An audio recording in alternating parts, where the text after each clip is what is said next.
लालू प्रसाद यादव के ज़माने में ज़मीन लेकर रेलवे में नौकरी, तो अब नीतीश कुमार के राज में ज़मीन लेकर शिक्षकों को नियुक्त किया जा रहा है। दरअसल बिहार में शिक्षकों की बहाली को लेकर सियासत थमने का नाम नहीं ले रही है। एक तरफ जहां राज्य सरकार 1,70,000 पदों के लिए शिक्षकों की बहाली को बड़ी उपलब्धि बता रही है, तो वहीं बीजेपी के साथ साथ एनडीए के सहयोगी तक शिक्षक बहाली में बड़ी धांधली का आरोप लगा रहे हैं। एनडीए में शामिल हिंदुस्तानी अवाम मोर्चा का संरक्षक और पूर्व सीएम जीतन राम मांझी ने बिहार में हुए शिक्षक बहाली को लेकर बड़ा सवाल उठाया है और उन्होंने इसमें बहुत बड़े घोटाले की बात भी कही है। जहां एक तरफ शिक्षक बहाली को लेकर देश भर में चर्चा है कि बिहार एक ऐसा राज्य जिसे पिछड़ा राज्य कहा जाता है, जहां कहा जाता है कि नौकरियां नहीं है, बावजूद ही देश के सबसे बड़े शिक्षक बहाली निकाली गई, जहां 1,70,000 शिक्षकों की वैकेंसी निकली। और न सिर्फ बिहार के लिए बल्कि बिहार के बाहर के बच्चों को भी शिक्षक बनने का मौका मिला। चूंकि बीपीएससी के थ्रू एग्जाम लिया गया, एग्जाम बेशक टफ था, लेकिन इसके पीछे का कारण बताया जा रहा था कि अगर बीपीएससी के तर्ज पर परीक्षा ली जाती है, जो शिक्षकों में क्वालिटी होगी पढ़ाने की वो पहले से काफ़ी बेहतर होगा। लेकिन इन सब चीज़ों को लेकर सियासत भी कम नहीं हो रही है। पूर्व सीएम जीतन राम मांझी ने कहा कि बिहार में 1,70,000 पदों पर हुई बीपीएससी शिक्षक बहाली में रेलवे के लैंड फोर्स जॉब स्कैम की तरह बहुत बड़ा घोटाला हुआ है।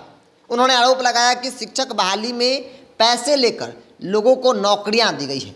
जीतन राम मांझी ने इस घोटाले की जांच कराने की मांग सरकार से की है। उन्होंने सरकार पर राज्य के युवाओं के साथ धोखा देने का आरोप भी लगाया है। दरअसल जीतन राम मांझी ने अपने सोशल मीडिया एक्स पर लिखा कि बीपीएससी शिक्षक नियुक्ति मामले में उच्च स्तरीय जांच की आवश्यकता है। आरक्षण की अनदेखी कर या नियुक्त रेलवे के लैंड फॉर जॉब के तर्ज पर मनी फॉर जॉब स्कीम के तहत की गई है। पैसे दो, सरकारी नौकरी लो, घोटाले की उच्च स्तरीय जांच होनी चाहिए। बिहार सरकार ने युवाओं का बेड़ा गर्क कर दिया है। बता दें कि बिहार में शिक्षक की बहाली के लिए सरकार ने करीब 1,70,000 पदों पर भर्ती निकाली थी। इस परीक्षा में बड़ी संख्या में अभ्यर्थी शामिल हुए थे, लेकिन सिर्फ 1,22,000 पदे ही भरे जा सके। रिजल्ट आने के बाद नवनियुक्त शिक्षकों की काउंसलिंग का काम चल रहा है। आगामी 2 नवंबर को सीएम नीतीश कुमार पटना के गांधी मैदान में नवनियुक्त शिक्षकों को नियुक्ति पत्र सौंपेंगे। हालांकि इससे पहले ही जीतन राम मांझी ने नियुक्ति पत्र में घोटाले का बड़ा आरोप लगाया और कहा कि पैसे दो, नौकरी दो, इस तरीके के खेल जो है शिक्षक बहाली में की गई है। आरक्षण को अनदेखी किया गया है। कई गंभीर सवाल जीतन राम मांझी ने उठाए हैं। हालांकि न सिर्फ जीतन राम मांझी बल्कि उनके सहयोगी तमाम जो दल हैं, चाहे वो चिराग पासवान की पार्टी हो, चाहे वो भारतीय जनता पार्टी हो, तमाम जो नेता हैं वो शिक्षक बहाली में धांधली का आरोप लगा रहे हैं। हालांकि जो बच्चे आए थे बेशक उनको बहुत सारी समस्याओं का सामना करना पड़ा, लेकिन एग्ज़ाम को लेकर बहुत क्लियर था। उनका मानना था कि एग्ज़ाम में कोई धांधली नहीं हुई है। हाँ, क्वेश्चन जो है वो काफ़ी टफ था, ये लोगों का आरोप था। जो अभ्यर्थी आए थे उनका कॉमन आरोप था कि क्वेश्चन जो है वो उम्मीद से ऊपर की थी। क्वेश्चन हम लोगों ने कभी उम्मीद नहीं किया था कि इस तरीके के क्वेश्चन आएंगे। हालांकि एग्ज़ाम काफ़ी टफ लिया